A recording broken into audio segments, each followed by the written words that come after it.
Not long ago,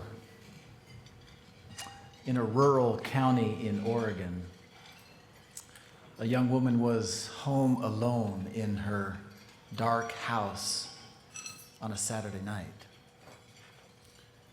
when suddenly she began to hear this man breaking into the house.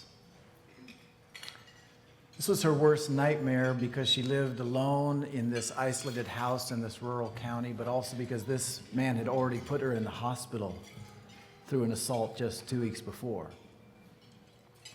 And now here he was tearing his way into the house.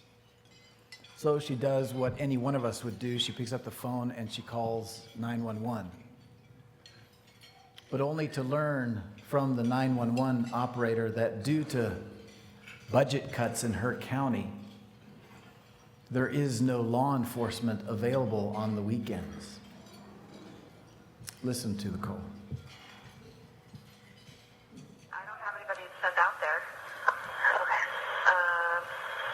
Obviously if he comes inside the residence and assaults you, can you ask him to go away, or do you know if he's intoxicated or anything? I've already asked him. I've already told him I was calling you. He's spoken before, busted down my door, assaulted me. So. Is there any way you can safely leave the residence? No, I can't. Because he's blocking pretty much my only way out. Well, the only thing I can do is give you some advice and call the sheriff's office tomorrow. Obviously, if he comes in and unfortunately has a weapon or is trying to cause you physical harm, that's a different story. The sheriff's office doesn't work up there. I don't have anybody to send. I don't have anybody to send. Tragically, the young woman was in fact brutally attacked. She was strangled and raped. Because this is what happens when there is no law enforcement in your area. For about 2 decades now, I've been trying to share one single focused concern with the body of Christ. And that's the fact that the poor of our world are chronically victimized by violence, by violent injustice. They are by the millions enslaved, imprisoned, beaten, raped, and robbed. And why so much violence? Because 2 billion of the world's poorest people live outside of functioning law enforcement. They live where this young woman lived on that night.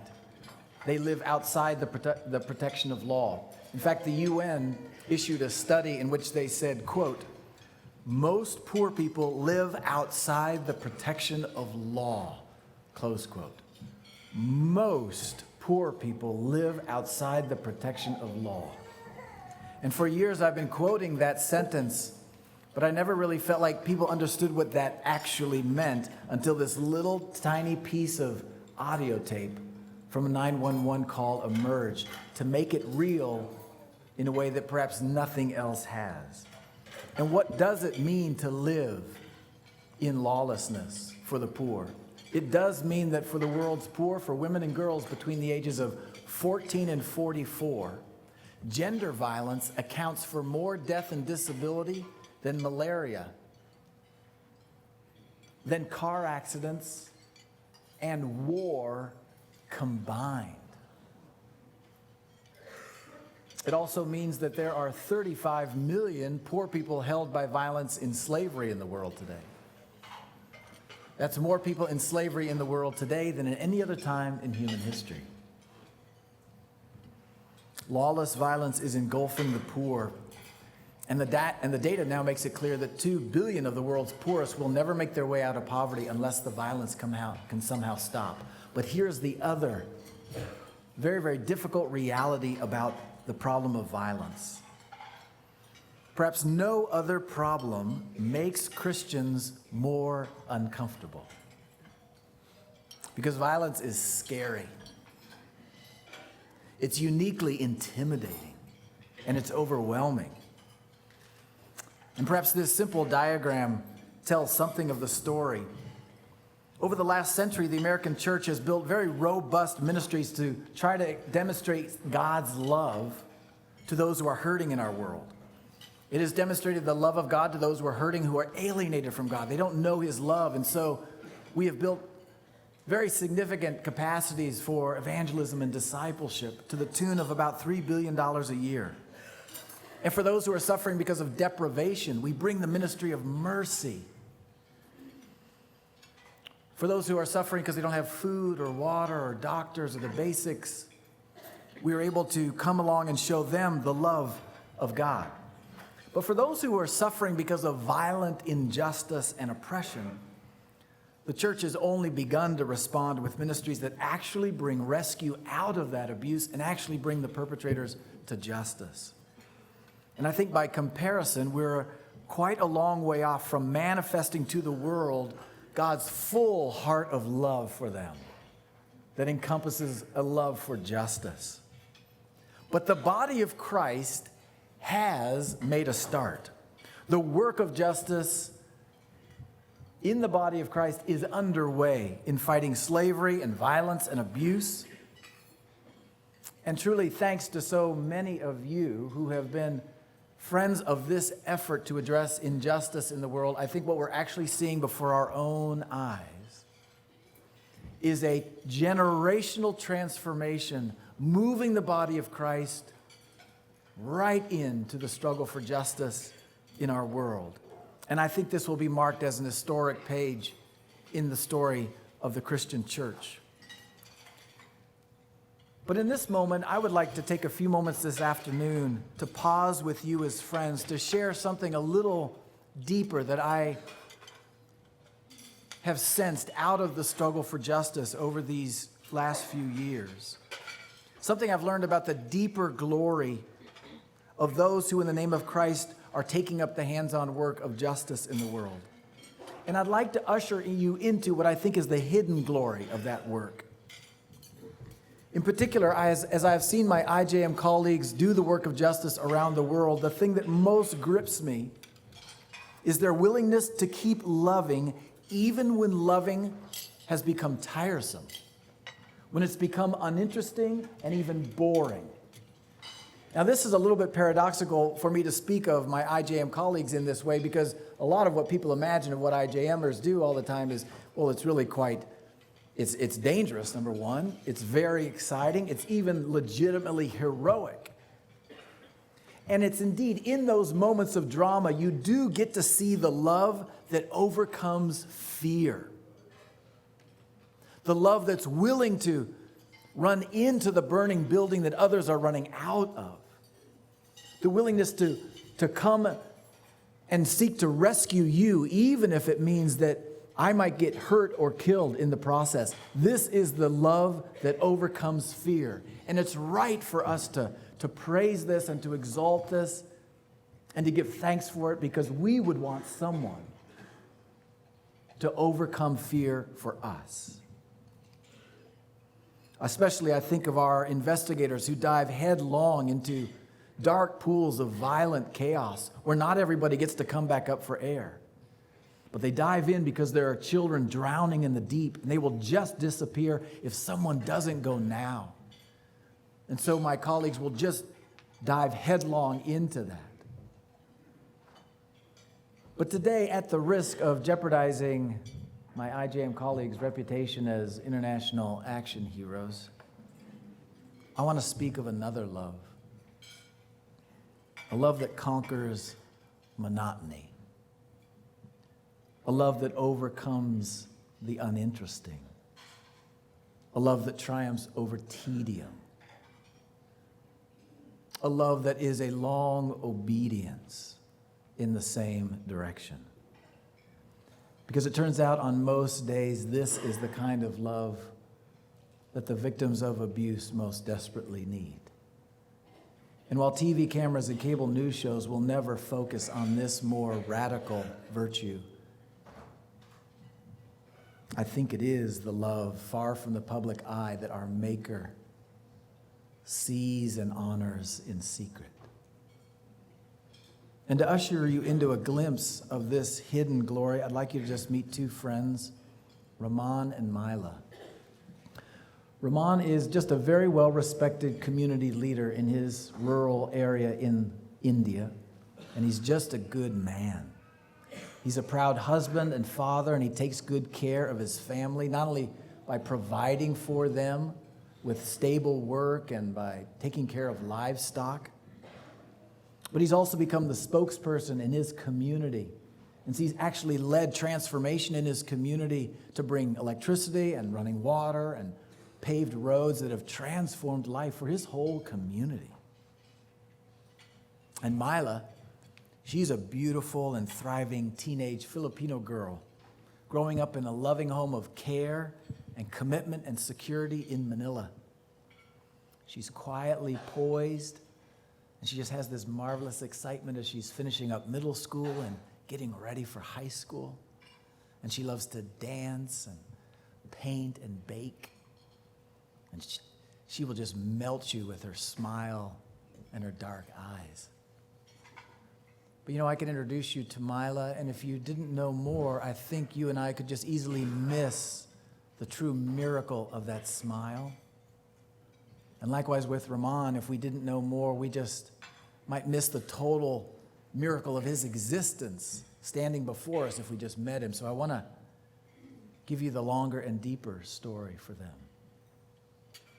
Our first story is one of both dramatic brutality and life-crushing tedium, because it's the story of a slave, because it's Rahman's story. Rahman spent the first 32 years of his life as a slave in a rice mill in India. Now, what does that look like, to be a slave in a rice mill in India? Well, to really explain it to you, I have to take 32 years up here, talking for 18 hours about what it's like to simply do 4 things: how to boil, rake, bag, and carry rice. But in fact, it's not just monotonous. It is painfully so, because the work is done over a scalding cauldron under this baking Indian sun. And over time, it's just utterly devastating to the muscles, joints, organs, and soft tissue of a human being. To say nothing of the eventual just grinding into mush of the human mind as it carries out yet another day of just being a literal cog in a medieval rice machine. Rahman was actually born to enslaved parents inside this 2-acre slave compound over 30 years ago, and began working by the age of 5. By the age of 12, he was doing a full day's work of a man, including hoisting these 110-pound sacks of rice upon his back. And along with nearly 100 other slaves inside the facility, he was held all his life as a slave in the facility by the terror of violence. In fact, so arrogant was the slave owner that we were able to record him on hidden video as he openly brags with delight about his power to enforce his ownership. Watch this. போய்க்கிறான், அது கடன் வாங்கி போய்க்கிறான், அது மாதிரி கடன் ஏறிக்கினே போகுது. அப்புறம் எப்படி கொடுப்பாங்க அவங்க? கொடுக்கிட்டேன்னு மண்ணாங்க. அவ்வளோதான். அவன் கிரிமினல் வேலை செஞ்சான்னா போதும், நம்மளுக்கு கடனை பற்றி கவலை இல்லை. நான் சொல்றது புரியுதா? அவனுடைய ஒரு தெம்புக்காக தான் நம்ம செய்தால் தானே இங்கே வேலை 25 வருஷமாக செய்கிறோம். அவங்க கொடுக்காம போயிட்டா கொடுக்காத விட மாட்டோம். வேறு குறையோ நடந்துன்னு வருது, ஒருத்தன் தான் ஏமாற்றிட்டு போய்க்கிறான்ப்பா. Of course, what he won't let happen is anybody to leave that facility, because he has henchmen that just apply brutal beatings that make it very clear to everybody what will happen if they even try. Perhaps the worst part of this for Rahman is the way he has to watch as this prison of violence just crushes his family, his own kids. And the way he has to watch the way his wife, Kashmiri, actually just collapses on some days under the toil. Estimates from experts, of course, are that there are millions of people held in forced labor slavery in India alone. But this is really just a mind-numbing statistic, right, that mostly just serves to rob Rahman of even the distinction of having a particularly bad life.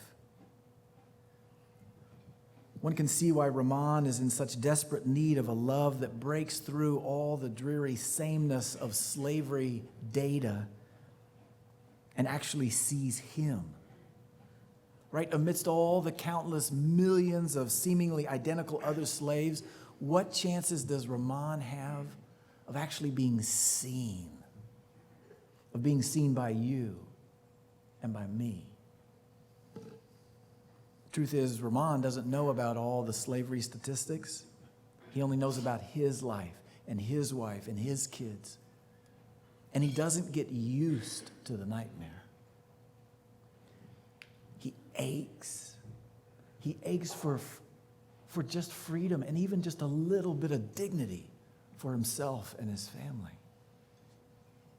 Likewise, Mila, she doesn't know all the statistics from UNICEF that say that about 2 million children are taken into forced prostitution around the world. Mila only knows about her life and that she is in a very dark place without a defender. And it turns out that a 12-year-old girl in our world needs a defender.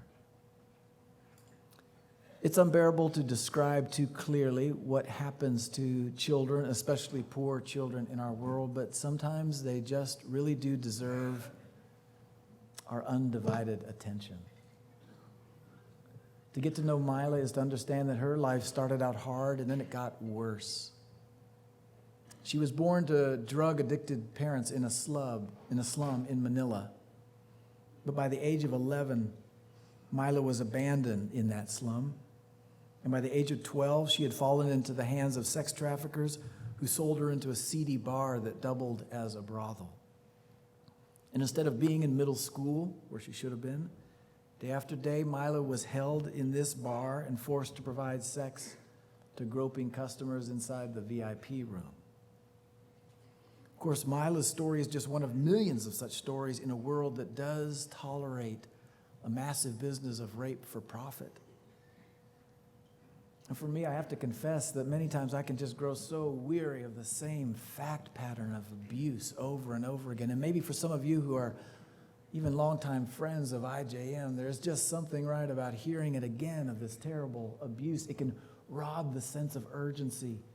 It can rob the sense that there is a single person behind the story. But for Mila, she doesn't know about all the other stories. And she isn't familiar with the global statistics. What she knows is the unbearable humiliation and barbarity of her story. And there she languishes, trapped in a nightmare where little girls are afraid, but sex traffickers are not. But obviously these can't be the endings to all these stories, because I actually started with the ending of these stories at the beginning. And these aren't a story, as I began with, of a girl living in terror, brutality, or fear, or a man collapsing in slavery, but it's a story of Mila thriving in safety and love, and of Rahman standing upright in freedom. You saw him. He's leading his family and community with hope and opportunity. So here's the question: how does that happen? How do we go from lives of such hopeless darkness and ugly violence to transformation, to abundance and hope? How does that happen?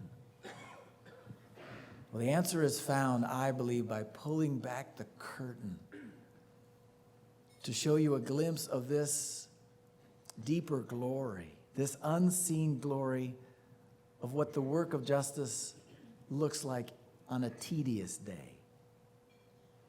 Because to tell you the truth, seeking justice amidst broken, impoverished, corrupt systems in the developing world requires a quality of devoted love, I believe, acknowledged or not, only comes from God. Listen about this.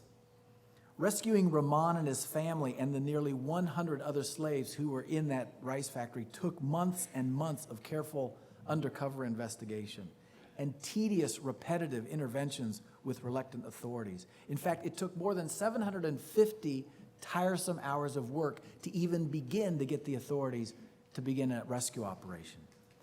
So to maybe understand this a little bit, I want you just to picture yourself standing outside the fenced lot of the local tow truck company in the worst August Dallas humidity and heat. And then picture yourself holding your little sheet of carbon paper entitling you to the release of your mistakenly impounded car. Now picture yourself standing outside that fence and doing nothing but filling out paperwork 8 hours a day for 3 months. Picture that, and you will have the picture of what the IJM team had to do in order to even get the authorities to begin to do a rescue operation. And then after the technical operation, IJM's aftercare staff then invested years in rehabilitation efforts with Rahman and his family and all the other emancipated slaves so they could live in independence and resilience and the responsibilities for freedom. Now, if all of that seems just overwhelmingly tiresome, you should know that bringing the slave owner to justice took even longer and was even more tedious.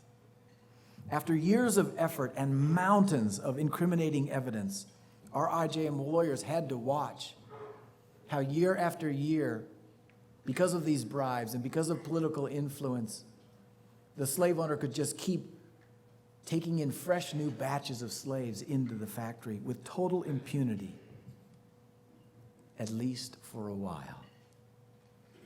And then eventually, IJM's capacity for work that's long and monotonous eventually caught up with him. Because incredibly, my colleagues in India simply don't ever go away. Ever. And after 6 years of effort, thousands of hours of work, and endless appearances in court, Kandasamy and his chief operator were convicted of their crimes. But what did it take to secure a conviction in that one case? It took more than 50 appearances in court over 6 years. But to understand this, you must picture 50 visits to the Department of Motor Vehicles on its worst day. Go ahead, I want you to picture this. Some of you haven't been to the DMV for a while. You need to go, just so you're human again. But I want you to picture 50 visits to the DMV. Then picture that you live in Dallas, but you have to actually make your 50 visits to the DMV in Houston because the courthouse in Rahman's case was actually 4 hours away. Now picture more than 50% of the time, the trip to the courthouse is a complete waste of time. Why? Because it was rescheduled and you were never notified. Because the judge didn't show up. Because the opposing counsel didn't show up, or for just no random reason at all. So you make 50 visits to the DMV in Houston, and then you spend how many hours in the DMV waiting for something or nothing to happen? Well, to be precise, my colleagues spent 6,100 hours at the courthouse to secure justice for Rahman and the other slaves in that one case. 6,100 hours at the courthouse. That's 1,000 hours more than one of my kids spent in high school in all 4 years of high school. That's a long time. Just ask my kids how much time they spend in high school. But that is the sheer cost in time and tedium that my colleagues were willing to pay for Rahman's freedom, and to ensure that Kandasamy would never enslave another man again. Was Rahman worth it? Is freedom worth it? If you or I were in slavery, would someone drive to the DMV in Houston 50 times and then spend 6,000 hours there waiting for maybe nothing to happen, but all just to make sure that we would be free? Would we be worth it? This is the long and tedious work of justice that almost no one ever sees. This is a love of a long and faithful kind. In Manila, where girls like Mila have been so cruelly brutalized in the commercial sex trade, we've always known that our biggest problem was the police officers who were actually complicit.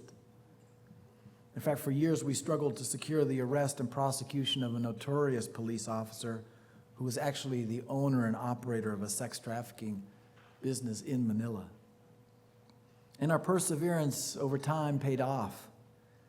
Because of my colleague's capacity for work that is long and boring, that police officer was sentenced to life imprisonment in what was the very first time that the Philippines was able to successfully prosecute and convict a police officer for sex trafficking. But what did it take to arrive at that result? It required 6 years of investigative effort and legal battles. It required that our IJM staff endure death threats.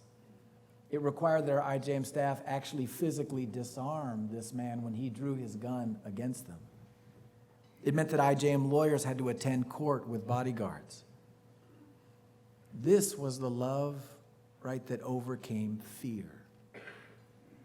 But the part they will never make a movie about is the love that overcame the grinding dreariness of frustration and monotony. It's the part that required 4 years of court appearances through multiple delays, postponements, and adjournments. It required 35 court appearances, but the courthouse was a 12-hour round trip away. That's about the time it takes, apparently, to drive to Springfield, Illinois. So imagine 35 road trips to Springfield, and half the time you arrive, nothing happens. But in the end, Mila got justice. And she got a secure home of love where she could know the love of God. This is a great thing for Mila, but it's even better for the thousands of children in her city who will never have to fear the demons of sex trafficking because things are beginning to change in her city. Because of these kinds of breakthroughs where a senior police officer actually goes to prison for life for this, increasingly it is the sex traffickers who are afraid instead of the children. Indeed, lest you feel totally worn out by even imagining the volume of long and boring work that these individual cases require, I want you to know the leveraged impact that these cases have. We did a project in the second largest city of the Philippines called Cebu, which had a horrible problem of sex trafficking of kids. And the Gates Foundation gave us a grant to be able to see if we could actually measure the decrease of sex trafficking of those kids if we stood up local law enforcement. And the goal of the grant was to try to achieve a 20% reduction over a 4-year period of time. But after rescuing hundreds of kids and sending about 100 sex traffickers to jail, the auditors came back and found a 79% reduction in the victimization of kids in the commercial sex trade. Because it turns out the sex traffickers are not brave. And once they start going to jail, they just leave the kids alone. This gives a thrill of hope for a world that is weary in the fight against human trafficking. And we are deeply encouraged. But at the end of the day, the true glory of these stories and the true glory of this long and tedious work is manifested in the lives of Ramon and Mila. What these individual stories manifest is all the effort and work that my colleagues are willing to expend for them, that they are worthy of great effort, worthy of a love that does not go away. And I share these stories of my colleagues persevering in the work of justice as a way of sharing, I think, the beauty that God is willing to draw forth from all of us as we follow him in prayer, in a walk of love for a long time. It is the beauty of love in fearless, heroic action, yes. But it's also the beauty of love in unmarked tasks of anonymous, tedious service. It's a beauty into which we are all invited. It's a beauty found deep in heaven's hidden history book of greatness, recorded over the millennia in 1,000 acts of silent mercy. The beauty of the nameless Quaker quietly sheltering the runaway slave. The beauty of the nurse bravely tending to the soldier who is trembling. The beauty of the missionary gently washing the man who is dying.